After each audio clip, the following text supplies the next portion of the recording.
Henrik va parler du résumé complet du chapitre 1108 de One Piece, et à la fin, le docteur Vegapunk, il va livrer les secrets du gouvernement au monde entier. T'as gagné 5 minutes 48.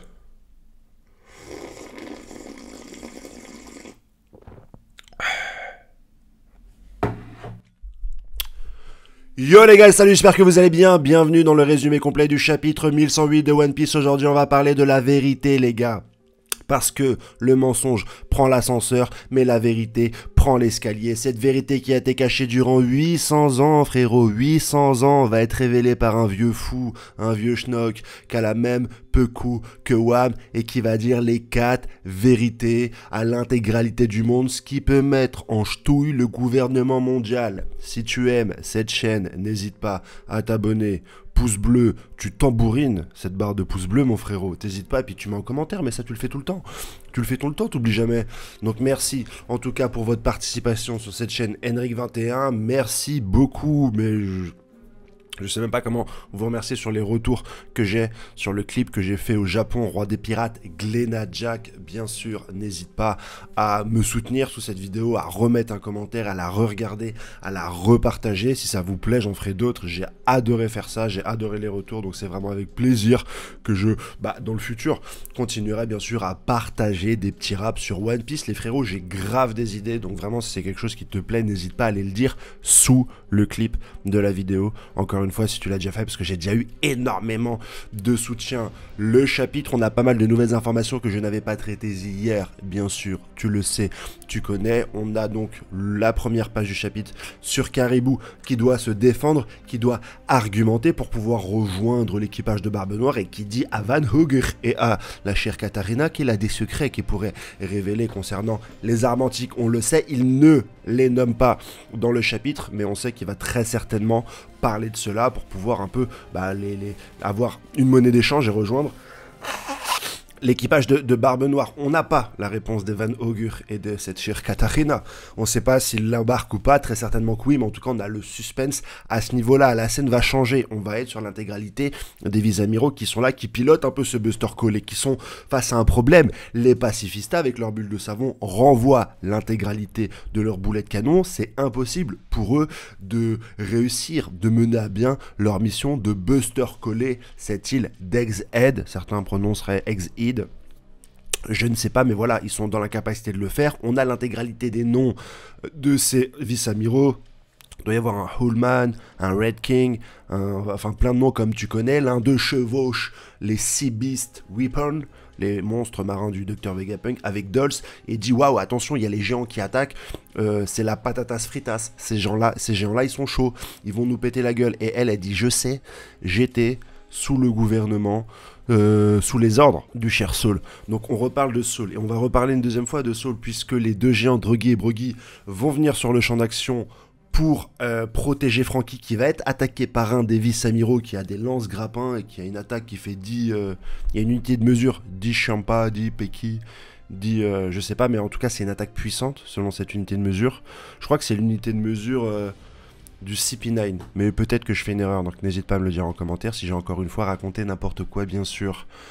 Franky donc est plus ou moins en danger, et c'est Druggy et Bruggy qui vont venir directement le sauver. Le narrateur nous explique que ce sont des attaques normales et pas une attaque spéciale, et ils vont dire on est là pour le Dr Vegapunk. Surtout Franky va le dire, au centre de l'île il y a Sanji et Luffy, c'est eux qui sont le plus en danger. Moi à la rigueur ça va. Et en parlant de danger, on va dire que les Mugiwara, avec en plus l'aide des géants, ne sont plus en danger finalement sur ce Buster Call. Il n'y a plus d'urgence, et vous allez le voir à la fin du chapitre sur ce que je vous ai dit, il y a vraiment plus d'urgence. Luffy, il prend 2 V1, Saturne d'une main, Kizaru de l'autre, il écrabouille Kizaru, il lui fait cracher du sang par la bouche. Pour les pro-amiraux, ça va être un chapitre difficile, mais moi j'aime bien quand même le traitement de ce personnage, donc on ne va pas l'abandonner, on ne va pas le réduire simplement à un outil de puissance, à un outil de débat. Je trouve que le personnage de Kizaru est extrêmement bien développé, notamment dans son parallèle avec Aokiji. On va en parler un peu plus tard dans la vidéo, bien sûr les amis. Le combat qu'on attendait tous, Sanji, Luffy vs Kizaru, se déroule. Le docteur Vegapunk nous dit quelque chose qui ne nous surprend pas vraiment. Il dit j'ai changé d'avis, je ne veux plus m'enfuir, je veux mourir. Elle est vraiment à la moitié en train de mourir, mais pour moi ça ne me choque pas, parce que l'introduction même du docteur Vegapunk est sur un coup de téléphone avec Monkey D. Dragon, et il dit Dragon, je t'appelle parce que je vais mourir. Donc jusqu'à là, c'est normal pour moi, c'est un ancienne génération, etc. Même si c'est un scientifique qui va très certainement manquer à ce monde, je trouve ça normal qu'il meure à ce moment-là de l'histoire, à ce moment-là du chapitre. C'est l'ancien, laisse ta place à la nouvelle génération.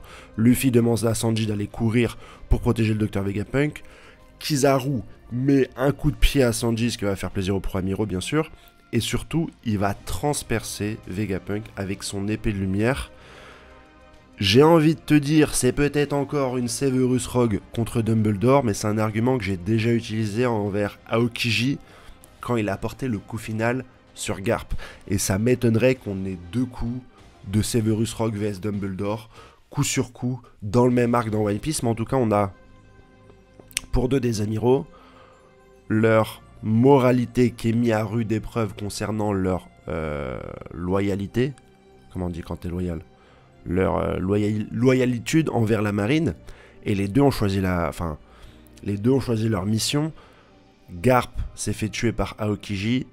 Kizaru Kizaru tue plus ou moins le docteur Vegapunk, ou en tout cas lui assène un coup fatal qui n'était pas trop nécessaire si jamais Kizaru finalement était un membre du Sword, ou en tout cas quelqu'un qui allait céder à ses sentiments plutôt qu'à sa fonction, qu'à sa mission. Mais on en parlera, je ferai une belle review pour ce chapitre parce qu'il est vraiment exceptionnel. Saturne se transforme. Alors, le personnage de Saturne, tu vois, pour les membres du Gorosei, moi je voulais que ça soit des parlementaires. Je voulais qu'ils soient capables dans One Piece de faire des intrigues, de retourner Barbe Noire contre Luffy, de retourner Luffy contre un membre de son équipage, de faire des actions stratégiques, des actions de joueurs d'échecs. Mais l'auteur a préféré en faire des guerriers. Mais si ces guerriers-là n'ont même pas la puissance des amiraux, ne peuvent pas poser de problème à Luffy, parce qu'à la fin du chapitre, je te le dis sur une magnifique double page, Luffy va tenir d'une main Saturne transformée et de l'autre Kizaru et les écraser. À quoi bon les avoir positionnés sur l'échiquier de la puissance si finalement ils n'occupent pas la position la plus haute alors qu'en politique ils l'avaient déjà?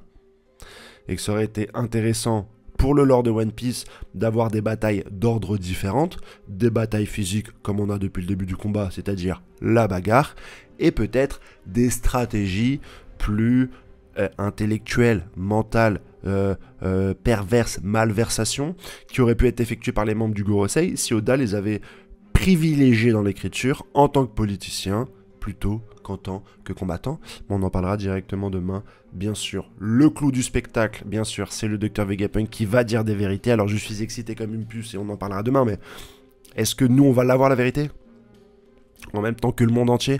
Et finalement, c'est un super effet de miroir avec la vraie vie. En fait, nous, lecteurs de One Piece, on va tous avoir la révélation en même temps, comme les gens du monde entier de One Piece. Oui, et Shiroda est en train de briser le 4e mur, c'est magnifique. J'adore. Est-ce que ça va être sous forme d'un flashback? Est-ce que ça va être sous forme d'un discours? Est-ce qu'il va révéler toutes ces vérités-là? Est-ce qu'il va juste dire le One Piece existe? Est-ce qu'il va dire le gouvernement vous ment, vous ne savez pas la vérité et se faire tuer? Est-ce que le secret c'est juste de dire que Im-sama existe, qui est ok un secret cool? Mais moi je veux la vérité sur les 800 piges, sur ce qui s'est passé dans le siècle oublié. On ne sait pas la teneur de cette vérité qui va être délivrée, mais elle va être délivrée. Est-ce que Oda va changer de scène? Je m'attends, en tant que lecteur de One Piece, je sais pas pourquoi, je m'attends à un pétard mouillé. Et dans ma tête, je suis en train de réfléchir à toutes les solutions qui vont permettre à Oda de pas nous révéler l'intrigue tout de suite, tout en restant cohérent dans son discours. Parce que je pense pas que... Alors, on peut avoir un off-screen, on peut avoir une vérité qui n'est pas celle qu'on attend, un peu plus fade. On peut avoir Dr Vegapunk qui se fait tuer juste avant.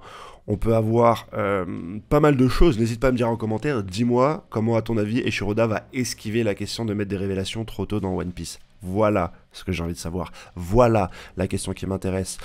Je fais le tour du chapitre. Pas de nouvelles de Jinbei, pas de nouvelles de Brook, pas de nouvelles de Zoro, pas de nouvelles de Rob Lucci. N'hésite pas à soutenir mon clip. C'est ma meilleure vidéo, j'en suis très content. Je suis très content. Et puis vous kiffez, j'en suis très content. Voilà, je vous le dis, je suis heureux, je suis content. C'est tout.